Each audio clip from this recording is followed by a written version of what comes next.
Assalamu alaikum everyone, welcome to Amazed by the Quran, a series in which I love sharing with you things I find amazing about the Quran. Today, an excerpt from a story mentioned in Surah Al-Qalam, the 68th surah. There are a bunch of farmers and they are about to harvest the next morning, and it's going to be a really fruitful harvest. And they want to make sure that they go early in the morning before poor people wake up, because the poor people in the village also know it's harvest day. So they're going to show up outside the farms and outside the gardens, hoping that they can throw some fruits their way, give them some of it, and receive some charity. So they make a scheme that they're going to try to get there before any of the poor people show up. And so the language is, أَلَّا يَدْخُلَنَّهَا الْيَوْمَ عَلَيْكُمْ مِسْكِينٌ. Make sure that not a single poor person and a single bankrupt person enters upon you, meaning shows up in your vicinity. Just make sure you speak in a low voice, not to wake anybody up, and go in a sneaky way and get back. Now they didn't push, in other places in the Quran, يَدُعُ الْيَتِيمِ, he pushes the orphan. لا يحض على طعام المسكين. He doesn't encourage the feeding of the poor.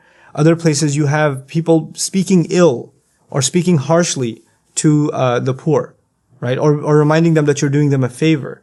But in this ayah, they haven't had any interaction with the poor. They haven't. They weren't mean to anyone. They didn't yell at anyone. They simply talked to each other and said, let's avoid them.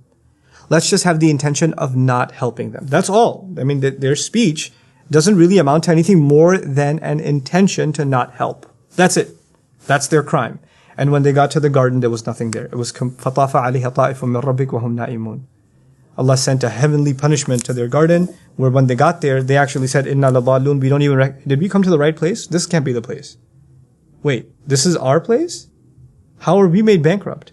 In other words, their denial, in their hearts, their desire to deny the bankrupt, landed them becoming bankrupt.